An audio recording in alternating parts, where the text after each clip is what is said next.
This is KUGAN CASSIUS for IFL TV in association with MTK Global.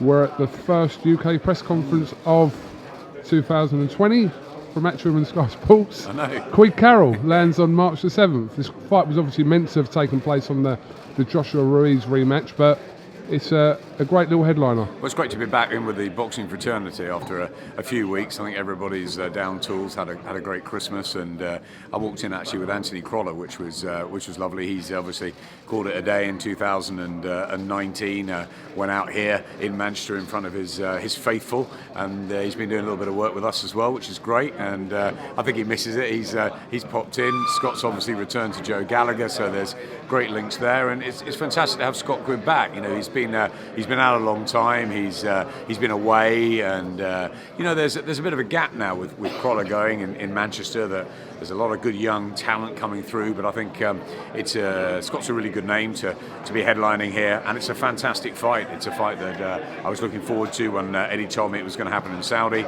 Obviously, it didn't, and we had others in Saudi. It was all really about Joshua Ruiz, but of course it was a great night anyway. Dillian came back, and there was plenty on there. But I think it's good that, as Jono said up there, I think it's good that it's been made a headline fight, because it really is a fantastic fight. I can't see this being anything other than really exciting. They've both got terrific abilities to entice fans with their styles, and I think at this stage as well for Scott Quigg, I think he's got to win this fight if he wants to win another world title sometime in 2019 and 2020. I think Jono's got a bit more time, but he's coming off that.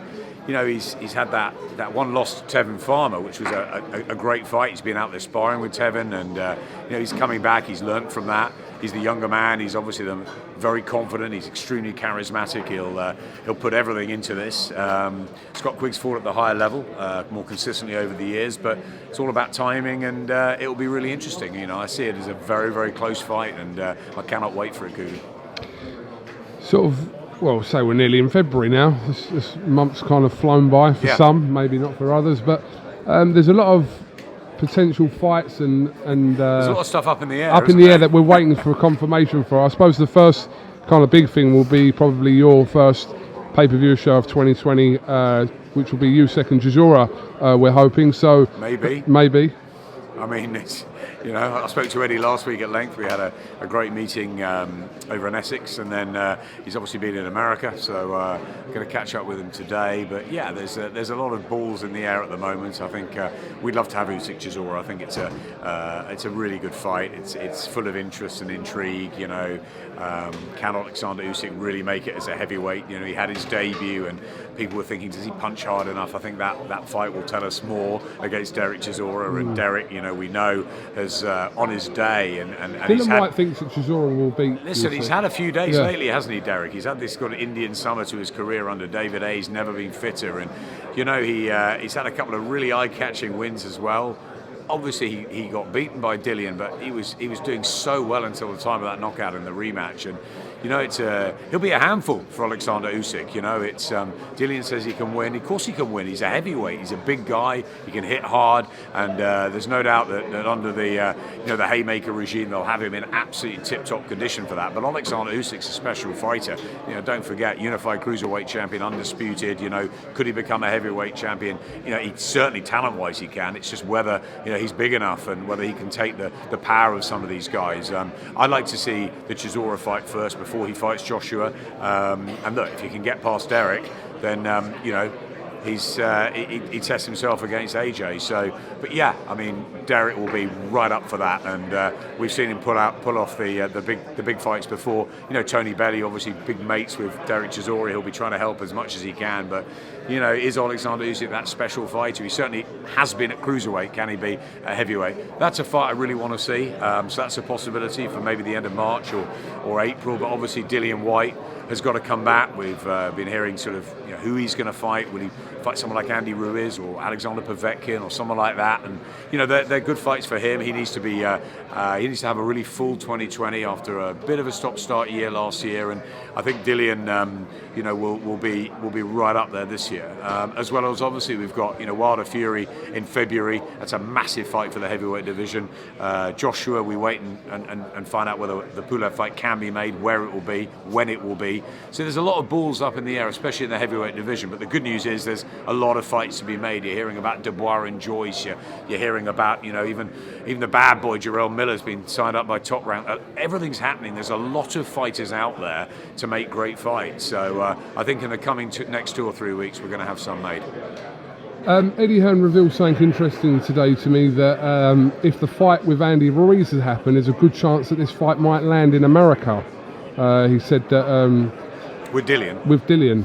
So he said if it's going to be here, it's more than likely to be Povetkin. But if the offer that kind of I think has come from sort of the zone way is they want that fight over there, and he said it's kind of put everyone's ears up, this offer. So don't want to lose Dillian to the US as well, do we, Adam? We don't. We want to keep as many great British shows as we can going. On Sky Sports, we've got Kell Brook returning in February. We've got this one, Scott Quigg. We've got many others that are going to come through this year as fight nights. But of course, we want the Sky Sports box office shows, ideally, to be at 10 o'clock at night. We were fortunate in Saudi Arabia that the timing worked for us. Yeah. That was great. But I really want to have Anthony Joshua fighting back in Britain.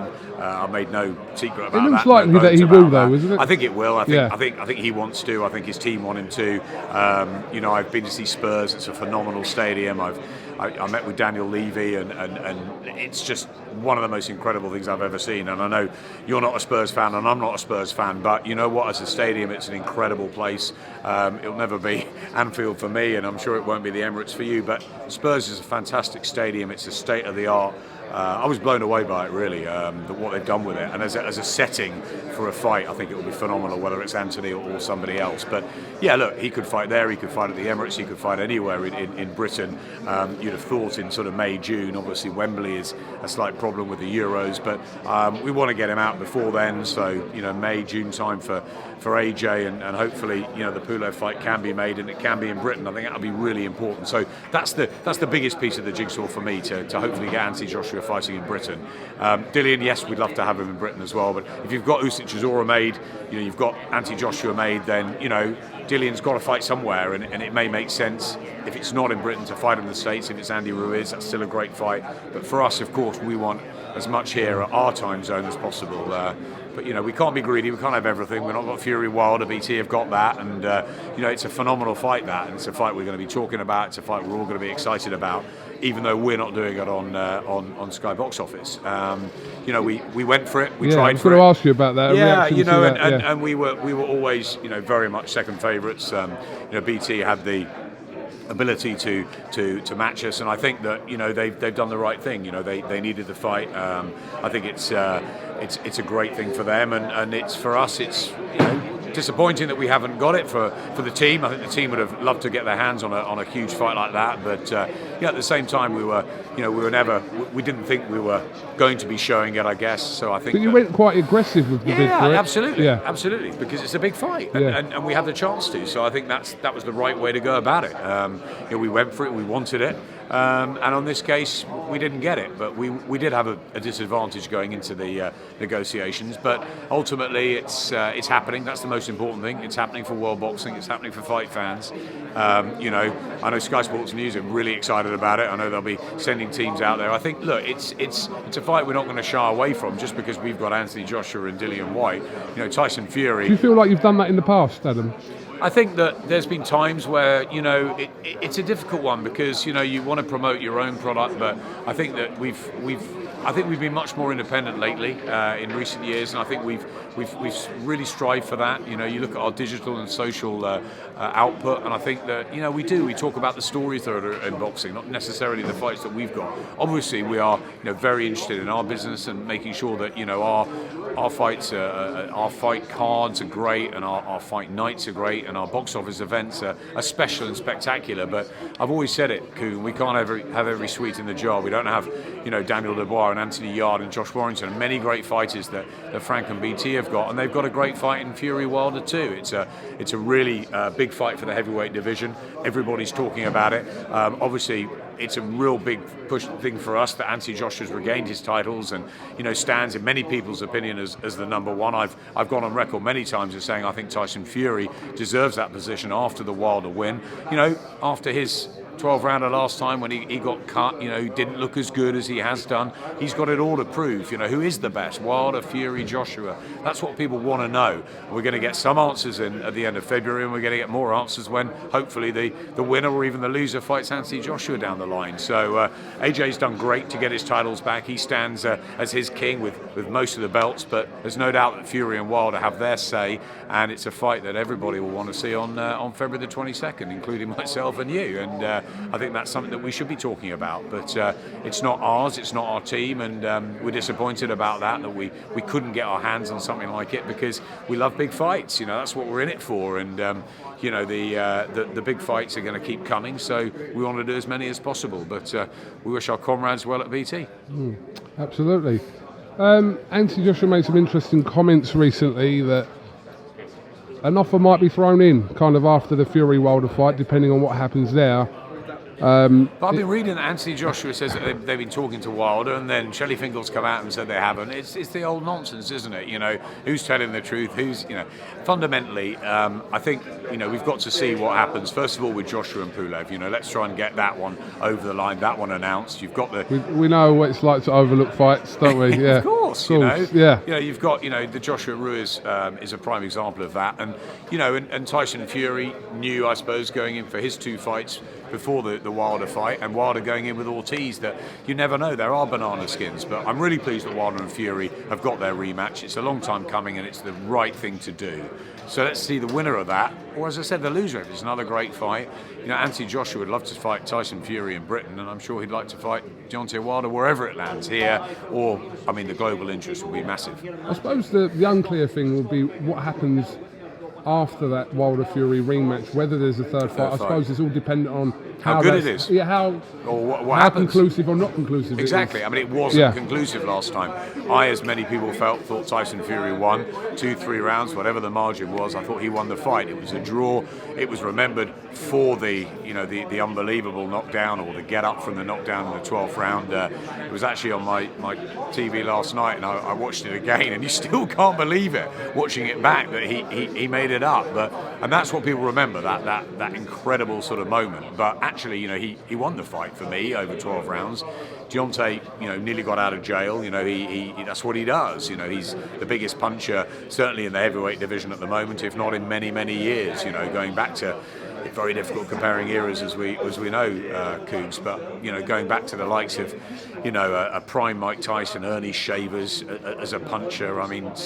Ben Davison referred to it as maybe a bit like obviously in pound for pound ways, like Tommy Hearns, that sort of freak power where Wilder gets that power from the bones in his wrist. It's phenomenal. He didn't even, the shot he landed on Ortiz wasn't even a sort of full stretch shot. It was like a half shot, and he flattened Dominic Breazeale in sort of similar fashion. He's an absolutely brutal puncher, and one of the biggest punchers of all time, I think, in the heavyweight division. But then Tyson Fury, we know on his day, has got the skills that can beat anybody. So it's a terrific fight, and I think we need to see some sort of conclusion from it. Will Wilder find a way this time? 12 rounds is a long time for Fury to avoid that. He knows he's going to get hit at some point, but Fury, if he can keep the skills going, he's talking about a knockout. I can't believe that.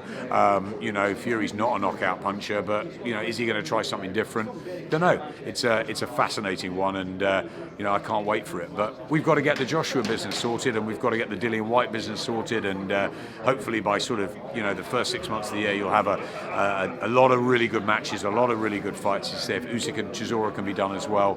Fantastic fights, and by June we'll have a clearer picture, and hopefully then either there'll be a third match between Wilder and Fury. If, as we said, it's a great fight, it's inconclusive. Or we'll have Anthony Joshua fighting, Wilder or Fury for an undisputed, unified title, which everyone wants to see in boxing. But do you think, listen, if Joshua is to come through Pulev and the winner of Wilder Fury, do you think an offer will be thrown to them regarding the winner of that if Joshua comes through Pulev? You've got to think so. Yeah. Absolutely. I mean, Anthony wants to unify the heavyweight division, and I know Deontay Wilder does, and it's a fight that's got to happen.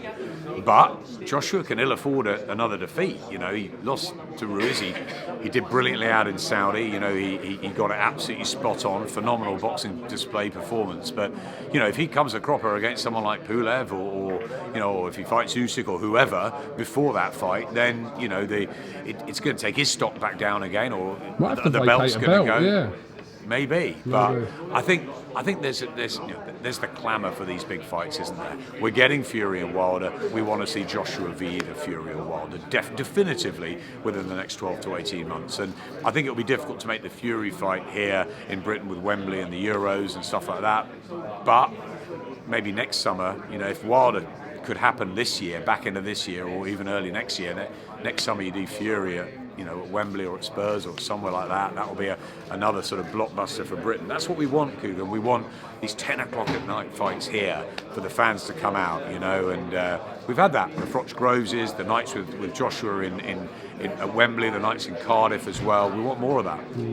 Eddie said that there could be as many as 6 pay-per-views in the UK this year. Could be. As I said, it's very much a bobbly schedule at the moment because a lot of things are up in the air. I think the first thing we've got to nail is the first box office event, and is that going to be Usyk Chisora? That's my choice. I'd like that to happen, but what does that mean for Dillian Whyte? Dillian Whyte was in our offices last week, and he wants to go. He wants to get out there, and so there are certain balls to fall. We need to get the Joshua fight with Pulev done at some point within the next 2 or 3 weeks. You think there's a limit on that too? As you said, January's nearly gone. By February, Joshua will be back in camp, and we need to know where we are. So these next sort of 7 to 14 days are absolutely crucial in the heavyweight division. Absolutely. Right, Adam, I know you've probably got a load of other interviews to do here today, so I appreciate your time. I'm sure we'll catch up. You're not in Miami then, Adam? You're going to Miami. Absolutely. Do you know what? I am jealous. Absolutely. I love Miami. I'm very jealous. I almost booked it before it was announced. I was like, I'm jumping on that. A little Thursday nighter in Miami. Enjoy. Forward to it. Have a good time out there. Thank you very much, and I'm sure we'll catch up soon. Where's Johnny? Johnny's not here today, is he? Johnny I was with yesterday. He's actually doing some work at Sky, some front-facing stuff. He did a presentation. It was good. Did a good interview with Shannon Courtney, which was Saw great. that, yeah. Yes, that was nice. And but no, don't know where. Not sure where he is today. He's obviously on other business. Yeah. You should invite me down to Sky one day, Adam. KUGAN, you're always welcome. You have an open invitation. All right. And I'll take you for some lunch, and we can have I'll show you. Get me on the toe-to-toe and all that, yeah. Do you know what? I'm going to go back to the office and make that happen. Yeah. Or I'm certainly going to ask others who can make it happen. Yeah. You can make it all happen. No, I don't think so. Adam Smith, thank you very much for talking to IFL TV, and we'll catch up with you really soon. Cheers, KUGAN. Top man. Gold Star Promotions is proud to present Floyd Money Mayweather. The man himself is coming to the UK for his UK tour, February and March 2020. For all info and tickets, Gold Star Promotions.co.uk.